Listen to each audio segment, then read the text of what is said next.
The following docuseries explores the experiences of those on the front lines of the response to serious injury and fatal road collisions. It includes references to traumatic events, injury, loss of life, and the emotional impact of this work, including references to post-traumatic stress. Viewer discretion is advised. My name is Winsome Anderson. I'm a police constable. I've been with the RCIPS since 2017, and I am a part of the traffic department, and I am also a part of the family liaison team. Being a family liaison officer is the first point of contact between the family and the RCIPS, and I am the buffer between them. I have to answer their questions, and I have to be also mindful that it's an active investigation and I have to protect the integrity of that investigation. I have been a family liaison officer for approximately 2 years, and within those 2 years, I had to notify at least 4 family members of road fatalities. When I am told or I receive that call that I am assigned to a family and I have to break the news to them of a road fatality, I have to first emotionally and mentally prepare myself for the task at hand, because it's no easy task. There's no manual of a guidebook of how we go about doing it. And preparing myself is to also remind myself that it's not about me, and I am an officer first and foremost. I have a job to do, and I am playing a dual role here. And I also remember when I lost my mom and how that news was given to me. It was harsh.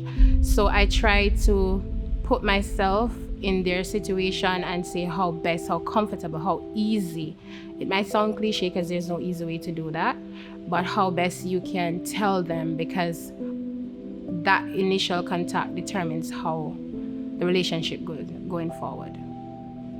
A call came in through 911 of a motor vehicle accident on Shamrock Road.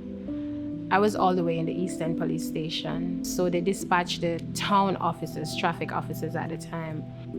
On making my way down, it was that the vehicle was on fire, and there were persons trapped inside that vehicle. Arriving on scene, I didn't go directly into the scene. I started cordon off the nearest point to me. And I remember there were persons there trying to inquire who was in the fire. And there was these 2 girls, they were sisters, and they asked, but I didn't know. I didn't have the answers to their questions. You know, there was just the smell of flesh burning even after the cooling down thing. About a few hours after, when the bodies were removed and all of that, and we get into the motion now of trying to find out who they are, because they were burnt beyond recognition. And when I went up to one of the sisters, she asked me a question, and I won't repeat the exact question that she said, but it dawned on me that it was actually her sister inside that vehicle. And someone was passing by and shouted, "That's your sister." And I had to pinch myself several times to compose myself, because within that moment, I didn't have the words. I didn't know amount of training could have prepared me for the emotional breakdown that 2 sisters did. And I had to constantly pinch on myself to keep me in check that, you know, you can't be consumed by what's happening. I have to ensure that all the questions I am answering, I'm providing accurate and factual information while preserving the integrity of an ongoing investigation. And you can't concretely say to them that this is the situation, and this, you stand there trying to comfort them while being looking at as a villain. It's like you're between a rock and a hard place, and that's when you have to forget about your emotions and think about your training.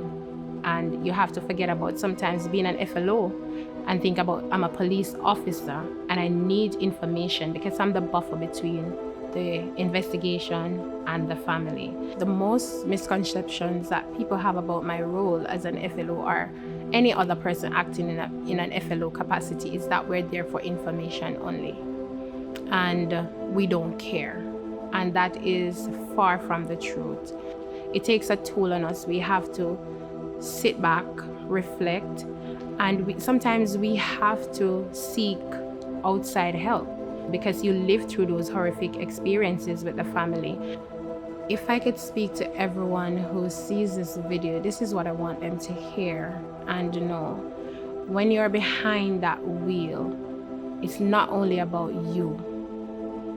Whatever you do and the responsibility, the actions that you take has a lasting effect on your loved ones that you're leaving behind, whether it's a mother, a father, a child, a sister, a brother. They have to relive those moments of terror.